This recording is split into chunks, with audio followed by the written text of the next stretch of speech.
प्रिय बच्चों, आज भी हम लोग इसके पहले पढ़ चुके हैं हमारे परिवेश के पदार्थ। पहला अध्याय में यही पढ़ना है। हमारे परिवेश में जो पदार्थ पाए जाते हैं उनका हमको पढ़ना है, उनका वर्गीकरण। भौतिक गुण के आधार पर उनका वर्गीकरण हमको यहाँ पढ़ना है।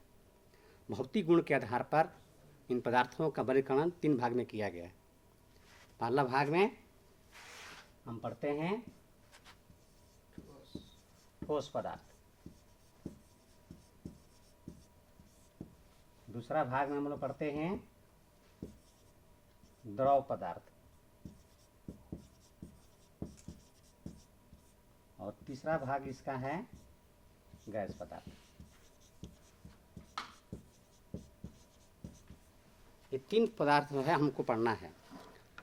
इन तीनों पदार्थ को हम का वर्गीकरण करके लाया गया है, परंतु हम इसका जानकारी करने के लिए, ठोस पदार्थ की जानकारी करने के लिए उसका विशेष गुण क्या है, तो हम सबसे पहले जानकारी करते हैं उसका सामान्य गुण। ठोस पदार्थ के समान गुण की जानकारी करेंगे हम। ठोस पदार्थ का समान गुण क्या है, तो इसका समान गुण लगभग 9 गो है। इसमें पहला समान गुण आता है उसका प्रकृति और उसका आयतन। प्रकृति और पहला गुण है उसका, उसके बारे में हम जानकारी करेंगे। अन्य ठोस पदार्थ का हम जानकारी करने जा रहे हैं।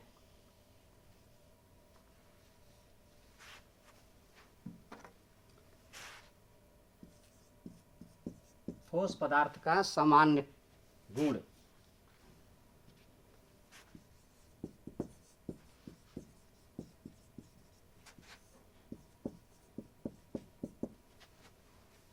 ठोस पदार्थ का पहला समान गुण होता है, इसके भाग को हम लिखेंगे, जानकारी करेंगे।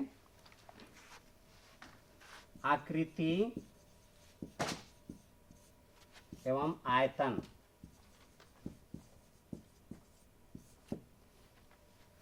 इसमें हम उस पदार्थ का आकार और उसके आयतन की जानकारी करेंगे।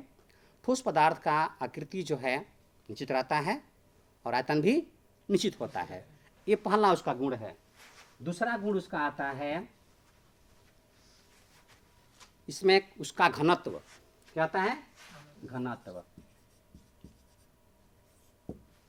ठोस पदार्थ का घनत्व जो है सबसे अधिक होता है। क्या होता है? सबसे अधिक होता है।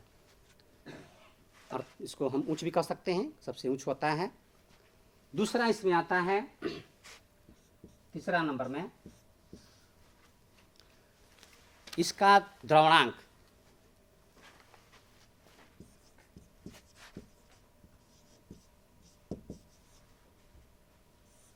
द्रवणांक एवं क्वथनांक आता है।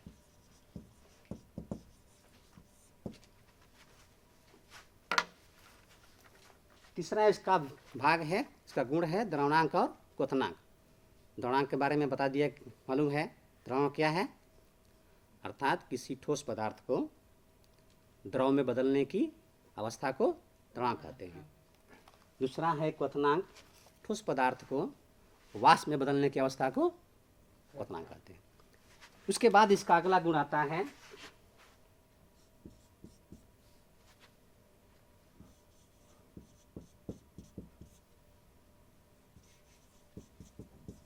कणों की अवस्था। ठोस पदार्थ के जो कण होते हैं वो बहुत सघन होते हैं, एक जाल सापने में क्या होते हैं, जकड़े हुए होते हैं। उनको जल्दी आप ठोकता करके अलग नहीं कर सकते हैं। ये मेन गुण है उसका। उसके बाद 5वां गुण इसमें आता है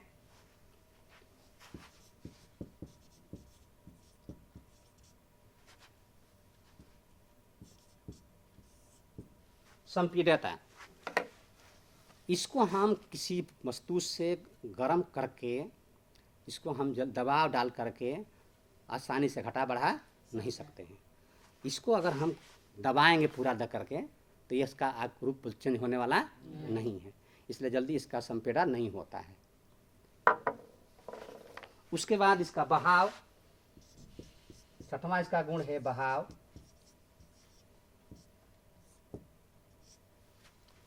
ठोस पदार्थ का जो बहाव होगा ये नहीं हो पाएगा।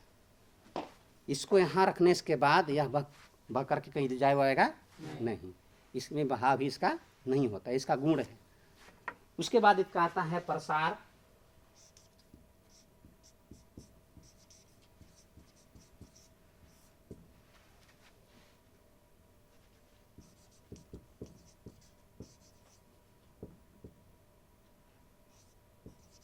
प्रसार या संकुचन, इसको कितना हूँ किया जाए, इस पर बल लगाया जाएगा तो यह फैलने का नहीं है। साथ ही इसको अगर ये सोचिएगा कि इसको फिर बटोर दे दबा करके, छोटा करने भी छोटा होने वाला भी नहीं है। अर्थात इसका एक गुण है, ये अधिक गुण इसका है कि यह बटोरता भी नहीं है और जल्दी फैलता भी नहीं है, ये इसका मतलब हुआ। उसके बाद इसका 8वां गुण आता है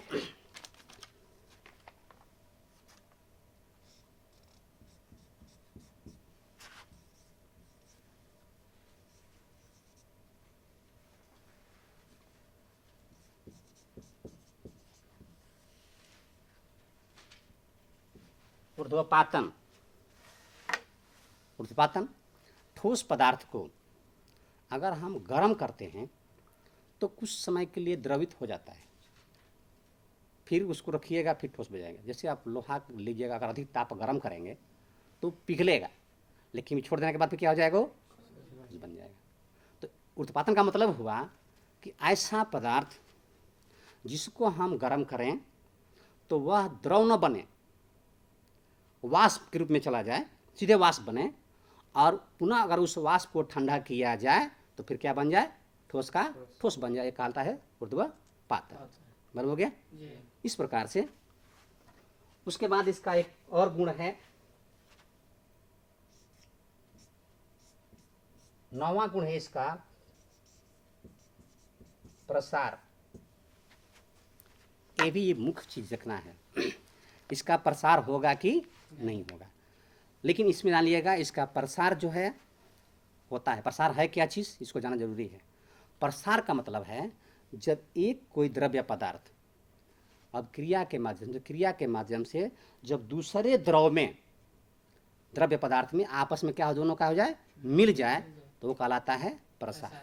अगर आप एक गिलास पानी लेकर के उसमें कोई रंग डालें या स्याही डालेंगे तो क्या करेगा, जाकर उसी में पसर जाएगा पूरा। इस प्रकार से ये ठोस पदार्थ के 9 को क्या है, गुण है, समान गुण है। तो इसको अब क्रिया करने के लिए बहुत सारे इसमें प्रक्रिया दिया गया है। अभी यहाँ पर ऊर्ध्वपातन क्रिया किया गया है, इसमें हम देख सकते हैं। ऊर्ध्वपातन क्रिया में यहाँ पर इसको लेकर के, आयोडीन को लेकर के या अमोनिया क्लोराइड को लेकर के हम देखते हैं, जब इसको गर्म करते हैं तो यह सीधा जो है पिघलता नहीं है, वो गर्म होकर के सीधे ऊपर की ओर क्या करता है, उठता है, और जहाँ इसका ऊपरी भाग ठंडा रहता है वहाँ जाकर फिर क्या होता है, सड़ जाता है, वो द्रव में नहीं बदलता है। इस प्रकार की यहाँ क्रिया किया गया है। हर प्रकार की क्रिया करते करते हम पहुँचते हैं दूसरा में क्रिया और किया गया है। यहाँ पर आप देखिए, यहाँ पर जो आपका पदार्थ दिया गया ठोस पदार्थ का, इसके बीच में जो कण होते हैं वो सघन रूप में हैं, साथ ही इन दोनों के बीच में एक आकर्षण बल लगता है, जिसके चलते वह बराबर रूप में क्या है, बांधा हुआ है, उसको आप जल्दी अलग नहीं कर सकते हैं। अगर आप जितना बल लगाएं, मान लीजिए 2 चुंबक लिया गया और दोनों चुंबक बहुत भारी भारी है, अगर उसको सटा देते हैं, अगर उससे कम बल आप लगाएंगे तो चुंबक वहाँ से अलग नहीं हो सकता है। तो इस प्रकार से ये दोनों के बीच में समान बल लगता है, इसलिए दोनों क्या करता है, इसका कण जो दूरी पर हमेशा क्या रहता है, बराबर बराबर बांधा रहता है, वो जल्दी अलग होता नहीं है। इस प्रकार से इसका वर्गीकरण में दिया गया। परंतु उदाहरण में आप देखेंगे, ठोस पदार्थ में कुछ उदाहरण को ले सकते हैं। ठोस पदार्थ में मान लीजिए हमने इसको लिया या बर्फ को लिया, बर्फ में आप दबाएंगे, आपसे दबेगा नहीं, इसी दबाएंगे दबेगा नहीं, परंतु इसमें भार उत्पन्न होगा। तो इस प्रकार से इसमें धीरे धीरे अपने आप में ऊर्जा संचित रहती है, जो किसी कार्य में मदद करती है। दूसरा चीज इसमें और आता है, पदार्थ के जो एक क्रिया होती है, जो उसमें पदार्थ मिलकर प्रसरण करते हैं, वो आपस में अपने समान अनुपात को मिलाते हैं। मान लीजिए आपको जूस बनाना हो अगर पानी लेकर के और चीनी लेकर के मिलाएंगे तो उसमें एक अनुपात दिया गया है, कितना अनुपात में जल रहेगा, कितना अनुपात में चीनी रहेगा। अगर उसमें दोनों की मात्रा आप अनुपात जानकारी नहीं करते हैं तो आपका जूस अच्छा नहीं बनेगा। अधिक चीनी डालिएगा अधिक मीठा हो जाएगा तो भी अच्छा नहीं लगेगा, अधिक पानी डालिएगा तो भी अच्छा नहीं लगेगा। इसलिए उसके अनुपात में क्या करते हैं, हम लोग दोनों को मिला करके तैयार करते हैं। उसके बाद मेरा आता है अगला पॉइंट, ये ठोस पदार्थ का सामान्य गुण हो गया, मान हो गया कितने गुण है इसका, 9 गुण है। ये इसी गुण को फिर हम आगे चलते हैं द्रव पदार्थ के सामान्य गुण। उसके बाद मेरा है द्रव पदार्थ का सामान्य गुण। द्रव पदार्थ में भी इसी प्रकार के समान गुण है। उसका भी पहला गुण है आकृति और आयतन। द्रव पदार्थ का जो आकृति होती है वो बदल सकती है, जिसमें रखिए उसका और आयतन ले लेगी, वकार ले लेगी, परंतु उसका आयतन में कोई बदलाव नहीं होगा। इसलिए हम कह सकते हैं कि द्रव वह पदार्थ होता है जिसका आकार क्या है, अनिश्चित है, परंतु उसका आयतन निश्चित होता है, वो क्या कहलाता है, द्रव पदार्थ। उसी प्रकार से इसका भी समान गुण में हम ले, पहला नंबर में हो गया, उसका आयतन निश्चित है परंतु आकार क्या है, अनिश्चित है। अर्थात ठोस पदार्थ में दोनों निश्चित है, अभी क्या हो गया, केवल आयतन निश्चित हुआ।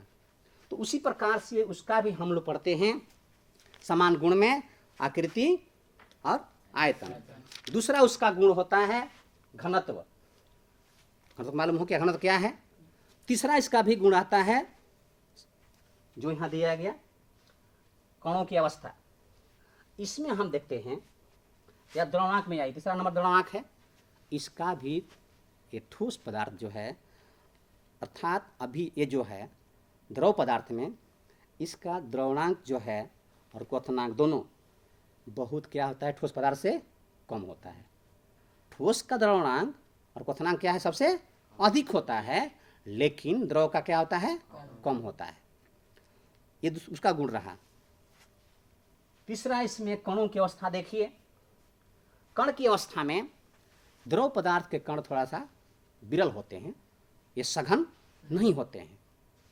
ठोस की अपेक्षा क्या होते हैं, विरल होते हैं। इसका दूरी थोड़ा होता है, इसीलिए दूरी होने के चलते जिधर अपना दिखता है उधर क्या कहता है, बह जाता है।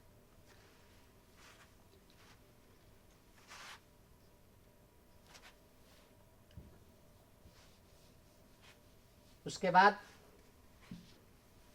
इसका भी संपीड़ता होती है, इसमें भी संपीड़ता है। इसको भी आप दबाएंगे दबेगा, बढ़ेगा, ऐसा हो सकता है। लेकिन आप एक याद रखिएगा, ठोस पदार्थ का भी एक अपवाद है।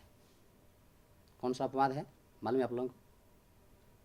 रबड़ देखे हैं, रबड़ भी ठोसे में आता है, लेकिन होता क्या है, दब सकता है, खींचिएगा बढ़ सकता है, लेकिन है ठोस में।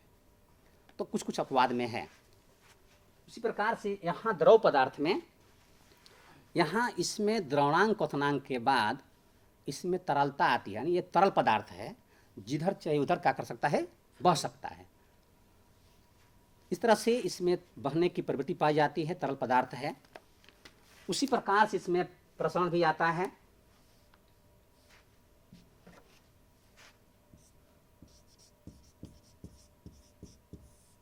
प्रसरण, इसमें भी प्रसरण से क्रिया है। प्रसरण का मतलब है, बता दिए क्या करना है, आपस में क्या करना है, इसको मिल जाना है, बह जाना है।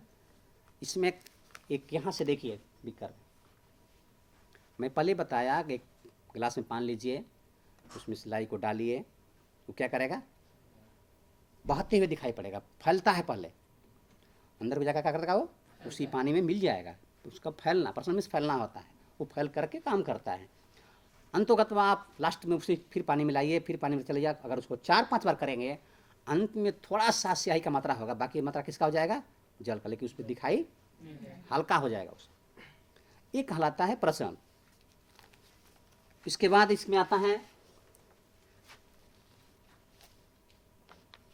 द्रव का जमना। इसके बाद है द्रव का जमना।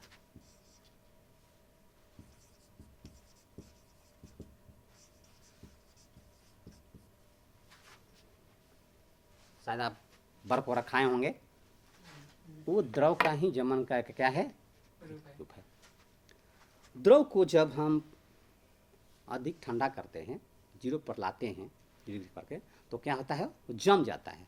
और जमने के बाद वो द्रव क्या है, एक ठोस रूप में बन जाता है। अर्थात द्रव में एक जमने की प्रवृत्ति होती है, वो जम सकता है। उसके बाद उसका आता है वाष्पन।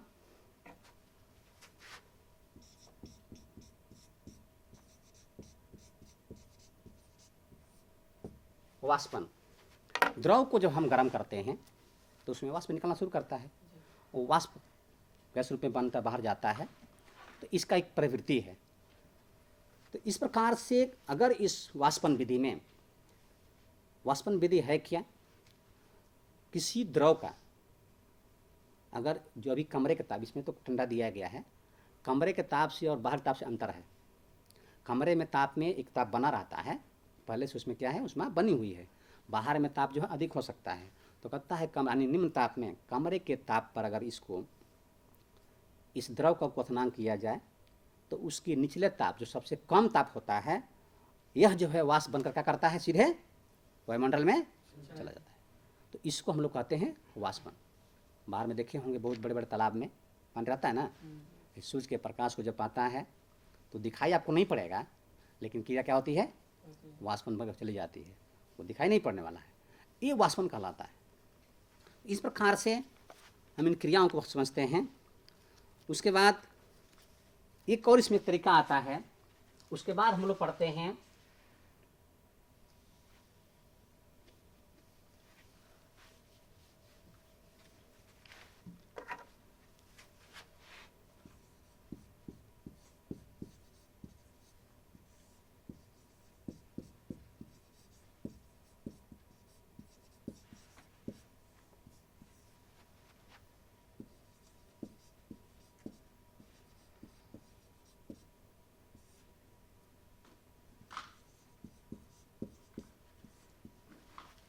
अगला हम लोग को पढ़ना है वाष्पन को प्रभावित करने वाले कारक। गर्मी के मौसम में देखते हैं अधिक वाष्पन होगा, ठंडा के समय में कम होता है, ये उसका कारक है। तो पहला इसका कारण है, पहले कारण में हमको जानना है द्रव की प्रकृति। पहले क्या जानना है, द्रव की प्रकृति। द्रव किस प्रकार का है, अधिक गाढ़ा वाला द्रव है या सफ़ेद फ्रेश द्रव है, जितना ही उसमें क्रिया आएगी उसके अनुसार होगा।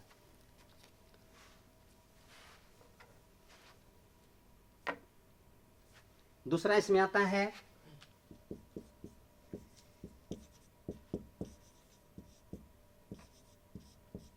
द्रव का ताप। द्रव में कितना उसमें तापक्रम है, कितना तापक्रम दिया जाए ताकि वो क्या करे, अधिक से अधिक मात्रा में, जितना जल्दी वो उबल सके, उबल करके वाष्प में आ सके।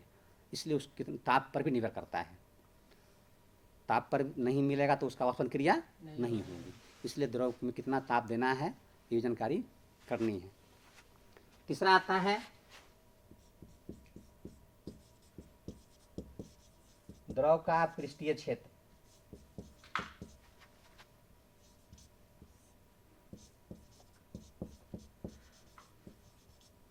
पृष्ठीय क्षेत्रफल, शायद आप लोग कभी कपड़ा धोते हैं, अगर उस कपड़ा को बटोर करके टांग दीजिए और एक कपड़ा को फैला कर टांग दीजिए, कौन कपड़ा जल्दी सूखेगा, फैला हुआ। जो आप कपड़ा भिंगो करके रख रहे हैं उसका क्षेत्रफल क्या है, कम है। वहाँ से वहाँ जो प्रकाश लगना है कम क्षेत्र में लगेगा, परंतु जो कपड़ा फैलाया गया है उसके अधिक कार्य वाष्प को शोषण करता है, उसमें अधिक वहाँ लगती है, इसलिए वो क्या करता है, जल्दी सूख जाता है। यानी वहाँ क्रिया वहाँ पर अधिक होती है, इसलिए क्षेत्र जितना ही बड़ा रहेगा उतना जल्दी क्या होगा, वो सूखे।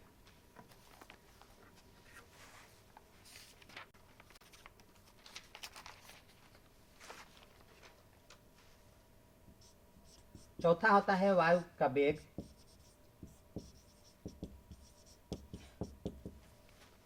वायु का वेग में वाष्पन क्रिया होती है।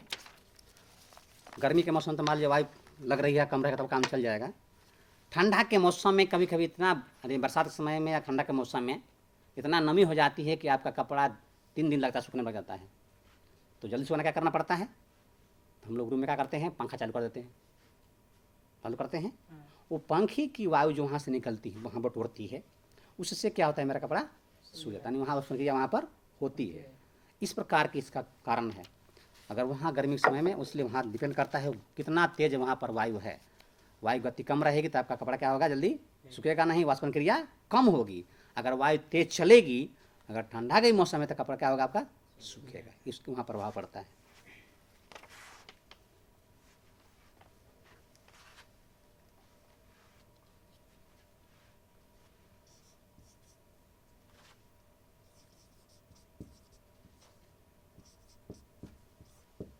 पांचवा उसमें प्रभाव डालने वाला कारक है आर्द्रता। क्या है, आर्द्रता। आर्द्रता मतलब क्या है, बोलिए। आर्द्रता का मतलब क्या है, अर्थात समझिए वहाँ पर अधिक ठंडापन है, जहाँ पर नमी अधिक हो, उसको हम लोग कहते हैं आर्द्रता। अर्थात वायु जो चलती है, वायु में मिली हुई जो जलवाष्प की क्रिया होती है, वही क्या है, आर्द्रता है। अब जहाँ पर मान लीजिए आप ठंडा के मौसम में जरूर हवा कम चल रही हो, लेकिन अगर कुहासा घेरा हो तो कैसा लगेगा आपको, ठंडी महसूस होगी। उसमें जलवाष्प की मात्रा होती है, तो इस प्रकार से उसका भी क्या करता है, प्रभाव पड़ता है। जलवाष्प अधिक कुहासा घेर रहेगा तो आपका उसमें वाष्पन क्रिया नहीं हो पाएगी। वो होगी लेकिन बहुत समय से होगी, अधिक समय लेगा। इस प्रकार से हम इसको समझ सकते हैं आर्द्रता के बारे में। इस प्रकार का इसका भी 5 जो है प्रभाव है। उसके बाद हम पहुंचते हैं वहाँ पर गर्मी के दिनों में देखिएगा, कपास का जो कपड़ा बना हुआ है, अर्थात सूती वाला वस्त्र जो है, वो गर्मी में समय में क्या करता है, गर्मी के समय में 2 कपड़ा पहनिए। एक पहनिए पॉलिस्टर कपड़ा टेरिकॉटा वाला, एक सूती का कपड़ा पहनिए। दोनों में कौन आपको आरामदेह मिलेगा, कारण क्या है, ये जो आप पॉलिस्टर कपड़ा पहनेंगे वो उष्मा को अपने में शोषण करता है। क्या करता है, वो अधिक वहाँ पर थोड़ा सा हीट करता है, लेकिन ये सूती कपड़ा जो है वाष्पन क्रिया करके बाहर कर लेता है। आपके अंदर से निकलना जितना प्रमुख वो क्या करेगा, उसको बाहर करता है। इसलिए आपको क्या मिलेगी, थोड़ा सा आराम मिलती है। इसीलिए कभी कभी क्वेश्चन प्रश्न आता है कि हम लोग गर्मी के मौसम में सूती कपड़ा क्यों पहनते हैं। उसमें भी बता रहे हैं आप लोगों को 2 चीज़ें इसमें और बताएंगे। अगर आपका कपड़ा सूती ही है परंतु रंग में भेद है, अगर आपका सूती कपड़ा उजला हो और एक कपड़ा काला हो, तो कौन आरामदेह होगा, उजला होगा। इसमें उजला कपड़ा जो है आपका जो प्रकाश आता है उसको क्या करता है, परावर्तित कर देता है। इसलिए आपके शरीर में क्या मिलेगा, अंदर की उष्मा को भी क्या करेगा, बाहर कर देगा। परंतु जो काला कपड़ा रहेगा वो क्या करता है, उष्मा को शोषण कर लेता है, वहाँ से प्रकाश में जो आ रहा है उसको शोषण करके आपके अंदर को दे देता है। इसलिए क्या होगी, गर्मी होगी। इसको जानने के लिए यहाँ पर एक क्रिया है, एक थर्मामीटर देखें आप लोग। थर्मामीटर के नीचे वाला सिरा पर अगर कपड़ा बांध दिया जाए, काला और उजला कपड़ा, तो देखिएगा अगर दोनों को बाहर धूप में रख दिया जाए समान समय के लिए, 10 मिनट के लिए 15 मिनट रखा जाएगा, तो अगर दोनों को देखा जाएगा तो जो काला नीचे बांधा गया है उसका टेम्परेचर अधिक भागेगा, का तापमान अधिक दिखाएगा, परंतु जिसमें उजला बांधा गया हो उसमें उसका तापमान कम दिखाएगा। ये अंतर बतलाता है। इस प्रकार से हम जानकारी करते हैं। तो एक हम कहाँ तक पहुँच गए, हमें जानकारियाँ मिली कि वाष्पन क्रिया के प्रभावित करने वाला कारक मालूम हो गए। उसके पहले आपको बताया गया द्रव पदार्थ ठोस पदार्थ के भौतिक गुण क्या है, सामान्य गुण क्या है, वो बता दिया गया। समान गुण में कम से कम जरूर आपको 9 लिख बताया गया, लेकिन कम से कम 5-6 को जरूर याद रखिए, उस तरह से आप डिफरेंस कर सकते हैं। दूसरा, घनत्व जरूर याद रखिए, घनत्व क्या है, घनत्व कैसे प्राप्त कर सकते हैं, वो चीज़ें आपको जानकारी है। फिर द्रव की अवस्था में उसका सामान्य गुण क्या है, दोनों में तुलना कीजिए, ठोस के समान गुण और द्रव के समान गुण में क्या अंतर भी दिखाई पड़ रहा है। वहाँ तो हम देख रहे हैं उसका ठोस का आकार क्या है, निश्चित है, लेकिन द्रव में क्या दिखा रहा है, निश्चित है। ठोस में देख रहे हैं आयतन क्या है, निश्चित है, तो यहाँ भी क्या है, निश्चित है। लेकिन वहाँ ठोस पदार्थ का प्रसरण नहीं हो रहा है, लेकिन यहाँ क्या हो रहा है, द्रव पदार्थ का प्रसरण। इस प्रकार से जब दोनों का तुलना करेंगे, आप तुलना करके जानकारी करेंगे, आपको अधिक जानकारियाँ होगी और उससे आपका ज्ञान जो है क्या करेगा, अधिक बढ़ेगा। इस प्रकार से हम इनका जानकारियाँ कर सकते हैं, तो हम अपने ज्ञान को, अपने सबको क्या कर सकते हैं, आगे बढ़ा सकते हैं। तो अभी हमको प्रश्न आ सकता है कि वाष्पन को प्रभावित करने वाले कारक कौन कौन हैं, आप याद रखेंगे, सबको जानकारी होगी। इतना जरूर रखिएगा, इसको जो याद रखता है, साथ ही उसकी प्रकृति को जो याद रखता है, वही कोई कार्य कर सकता है। मान लीजिए आपको प्रकृति मालूम नहीं है, ठंडा के मौसम में आप फ्रिज का पानी पिएंगे, लेकिन अगर जिसको जानकारी नहीं हो, अगर ठंडा के समय फ्रिज का पानी तो क्या होगा, सर्दी बुखार पकड़ लेगा। लेकिन वही गर्मी में पीजिएगा तो क्या होगा, थोड़ा सा आराम मिलेगा। अभी आप लोग उधर से आ रहे थे, क्या बोल रहे थे, बड़ी धूप लग रहा है, पंखा खावा चालू किए वहाँ पर, मैं बोला चलो हाँ इसी में रहना है, आराम चल के रहिएगा, कैसा लग रहा है। तो ये पहले पहचानना पड़ेगा किस मौसम में है, किस अवस्था में है, तब आप कोई काम कर सकते हैं। कौन हो गया। इस प्रकार से अगला चैप्टर में कुछ बातों को बताएंगे, लेकिन एक याद रखिएगा, हर का जितना भी आपका बनाया जाता है उसको क्वेश्चन बना के चलिए। क्वेश्चन पर विशेष कर, विज्ञान का मतलब ही है खोज करना। विज्ञान का मतलब आता है आप जिस प्रकार की प्रक्रिया में जा रहे हैं उस पर विचार कीजिए, ऐसा क्यों होता है, तब आप स्वयं विज्ञान वाले हो जाएंगे। आपको कोई बताने की नहीं पड़ेगी। जब आप विशेष खोज करेंगे, साथ ही साथ उसको प्रयोग में लाना है कि क्या वो तथ्यों पर सही उतरता है या नहीं। अगर आप केवल चिंतन कीजिएगा, उसका मंथन नहीं कीजिएगा, उस पर विचार नहीं कीजिएगा, कार्य में नहीं लाइएगा, तब तक से आपका कोई भी शुद्ध साबित नहीं होगा। समझा गया।